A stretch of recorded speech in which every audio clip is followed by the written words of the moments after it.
नमस्कार विद्यार्थी मित्रांनो, माझं नाव अरविंद सिरसाड आणि आपली इंजिनिअरिंग चॅनलमध्ये तुमच्या सगळ्यांचं खूप खूप स्वागत आहे। बघा, मार्केटमध्ये सध्या महावितरणबद्दल जेही डिस्कशन चालू आहे ना, त्याचं मीही समर्थन करतो बाळांनो। कारण कोणतीही एक्झाम असू द्या, सिलेक्शनसाठी मुलं भरभरून एक्झामला फीस भरतात। पहिला मुद्दा, फक्त फीस भरून सिलेक्शन कधीच होत नसतं। सेकंड मुद्दा म्हणजे मुलांना करावा लागतो अभ्यास। अभ्यासासाठी जे मटेरियल बाळांनो मार्केटमध्ये फ्रीमध्ये अवेलेबल नाही आहेत। ऑनलाईन जा, ऑफलाईन जा, भरपूर सारी फीज मुलं भरतात आणि त्याच्यानंतर मुलं कुठेतरी एक्झाम देतात। तर या मुलांबरोबर जर कुठे अत्याचार होत असेल ना, तर त्याचं समर्थन आपली इंजिनिअरिंग चॅनल सुद्धा करते। बघा, महावितरणने जस्ट आता जो रिझल्ट अनाउन्स केला होता है ना, ज्याच्या म्हणजे महाडिस्कॉम तुमचं त्याच्या AE ने काहीतरी अकाउंटच्या पोस्ट होत्या, बरोबर आहे। माझ्यामध्ये ऑक्टोबर नोव्हेंबरच्या आसपास एक्झाम झाली होती आणि जवळजवळ 2 ते 3 महिन्याने आता जानेवारीच्या लास्ट वीकला 14-15 तारखेला काहीतरी निकाल लागला। खूप चांगली गोष्ट आहे। जितक्याही मुलांचं सिलेक्शन झालं, मी त्यांचं खरंच मनापासून खूप अभिनंदन करतो। कारण एक्झामला सिलेक्शन होणं म्हणजे कुठेतरी आपली रोजीरोटीचं काम होतं, बरोबर आहे। सो त्याचं बाळांनो खरंच मनापासून अभिनंदन आहे। इथे कोणाबद्दल कोणाला ब्लेम करायचं नाहीये किंवा कोणाला टोकायचं नाहीये। गोष्ट आहे न्यायाची, जेव्हा न्यायाची गोष्ट येते ना, तेव्हा डिस्कशन झालंच पाहिजे। जर आज तुम्ही या गोष्टीला इग्नोर केलं, सर महाडिस्कॉमचा रिझल्ट लागून गेला, आमची तर परीक्षा व्हायची ना, आम्हाला काय घेणं नाही, जाऊ द्या सर, आमचं येईल तेव्हा बघून घेऊ। बाळांनो, जर तुम्ही हे असं केलं ना, तर आज जे मुलं लढतात आहे ना निकालानंतर, ते उद्या नंबर तुमचा असेल आणि तेव्हा तुम्ही म्हणशाल सर तेव्हा आवाज उठवला असता तर आज आमच्यावर वेळ आली नसती, है ना। मुद्दा असा आहे बाळांनो, बघा मुद्द्यामध्ये खूप क्लॅरिटी आहे।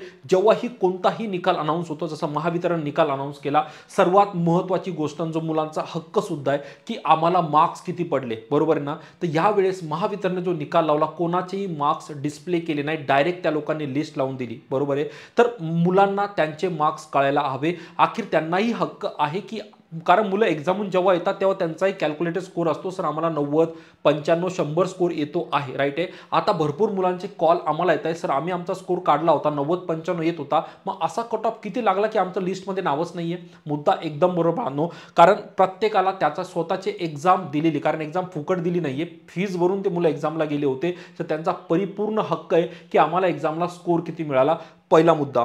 दुसरा आणि अतिशय महत्त्वाचा मुद्दा, चला मार्क्स सांगितले नाही, एक वेगळी गोष्ट झाली। दुसरा आणि महत्त्वाचा मुद्दा म्हणजे तुम्ही वेटिंग लिस्ट का डिस्प्ले केली नाही, बरोबर आहे। कारण प्रत्येक लिस्ट बरोबर एक वेटिंग लिस्ट सुद्धा लागते। जितकं मला कळलं किंवा जितकं बघितलं, वेटिंग लिस्ट सुद्धा महावितरणने डिस्प्ले केलेली नाही आणि हा खूप विचार करण्यासारखी गोष्ट आहे बाळांनो। मी महावितरणचं बिलकुल महावितरणच्या सपोर्ट नाही, मी त्यांना ब्लेम करत नाहीये, पण जर तुम्ही खरे आहात, जर तुमच्यामध्ये सगळी क्लॅरिटी आहे, मग ह्या गोष्टी तुम्हाला विद्यार्थ्यांना देण्यात काहीच हरकत नाही। आपण 1970 मध्ये नाही आहोत, आपण 21st सेंचुरीमध्ये जगत आहोत आणि पेपर जे होतात ते ऑनलाईन होतात। ते IBPS सारखी स्टँडर्ड ऑर्गनायझेशन पेपर कंडक्ट करते, म्हणजेच काय, जितके रिझल्ट त्यांना घ्यायचे IBPSला काहीच वेळ लागणार नाही, ते रिझल्टची फक्त ऑनलाईन त्यांना प्रिंट ह्या लोकांपर्यंत पोहोचवायची आहे। मग मार्क्स डिस्प्ले का झाले नाहीत, हा खूप मोठा प्रश्न आहे। जर ह्या रिझल्टला थोडं बाजूला ठेवून काही आणखी ॲडिशनल गोष्टी डिस्कस केल्या, जर तुम्ही या AE किंवा अकाउंटच्या पोस्ट बघितल्या बाळांनो, पोस्ट काय एवढ्या हजारामध्ये नव्हत्या की तुम्ही पेपर शिफ्टमध्ये घ्याल, तर हे सगळे पेपर शिफ्टमध्ये कंडक्ट केले गेले। मग सर काय झालं, होऊ द्या ना शिफ्टमध्ये कंडक्ट, आम्हाला पेपर देण्याचे मतलब असं बिलकुल नसतं बाळांनो। जेव्हाही पेपर शिफ्टमध्ये कंडक्ट होतात, त्या पेपरचं नॉर्मलायझेशन होतं आणि नॉर्मलायझेशन म्हणजेच काय, महावितरणला पूर्ण हक्क असतो मार्क नॉर्मलाइज प्लस त्यांच्या ते सगळं त्यांच्या हातात चाललं जातं। मग ते लोक त्यांच्या हिशोबाने नॉर्मलाइज करणार आणि तुमचा रिझल्ट डिस्प्ले करणार। तर तिथे पण कुठेतरी एक डाऊट होता, पण जर तो डाऊट बाजूला जरी ठेवला आणि जर तुम्ही प्रॉपर मार्क्स दिले असते, तरी पण काम होऊन गेलं असतं।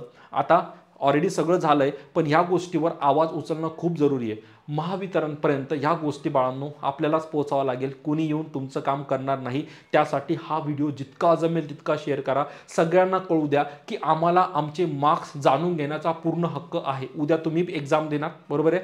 ह्या महावितरणने आणखी महत्त्वाची गोष्ट, विद्युत सहाय्यक सारख्या पोस्ट आहे ज्या तुमच्या आणखी एक्झाम पेंडिंग आहे, उद्या या एक्झाम होणार आणि तुम्हालाही एक फायनल लिस्ट लावून दिली आणि तुम्हाला तुमचे मार्क्स सांगितले नाही, तर तुम्हाला चालणार आहेत का? जर तुम्हाला चालणार असेल तर हा व्हिडिओ इग्नोर मारा। अदरवाईज बाळांनो, हा व्हिडिओ इतका शेअर करा की महावितरणच्या जी ऑथॉरिटी कळतं का रे, ज्यांच्या हातात या गोष्टी आहेत त्यांच्या कानापर्यंत कमीत कमी या गोष्ट पोहोचू द्या की सर आम्हाला आमचे मार्क्स जाणण्याचा हक्क आहे। हो प्लीज, ही प्रोसेस जी तुम्ही चालवताय ती योग्य नाहीये, ती तुम्ही बाजूला ठेवून आम्हाला आमचे मार्क्स तरी कळवा।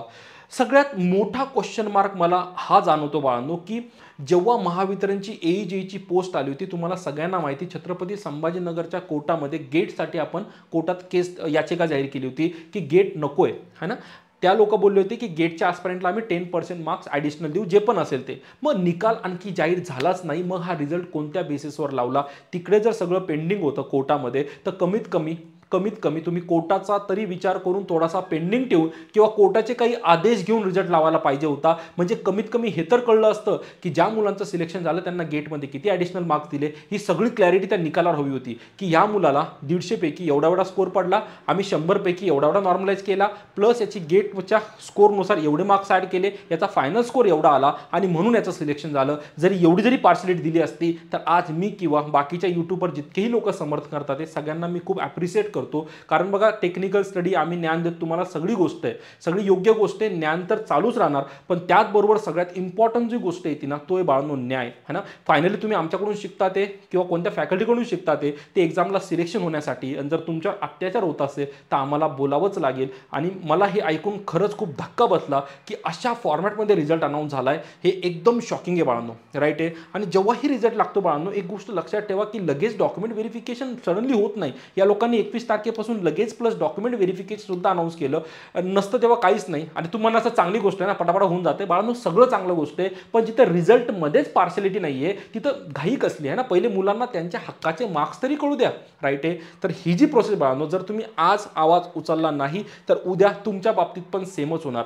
महावितरणला मी परत पूर्ण समर्थन करतो, मला त्यांच्यापासून काहीही कंप्लेंट नाही, काही बाळा ती एक सिस्टम आहे, राईट. एवढ्या वर्षापासून चालली आहे, त्यांचा पूर्णपणे आदर करतो मी. पण आम्हाला जी इन्फॉर्मेशन हवंय, जो आमचा हक्क आहे, तो प्लीज देण्यात तुम्ही मदत करा, त्या फॉर्मॅटमध्ये रिझल्ट करा, जेणेकरून आम्हाला सॅटिस्फॅक्शन तरी असेल की चला बाबा, मी एवढा स्कोर कॅल्क्युलेट केला होता, मला एवढा स्कोर मिळाला. पण काही विद्यार्थ्यांना माझ्यापेक्षा चांगले गुण मिळाल्यामुळे त्यांचं सिलेक्शन झालं, त्यांचं खूप अभिनंदन आहे, राईट आहे.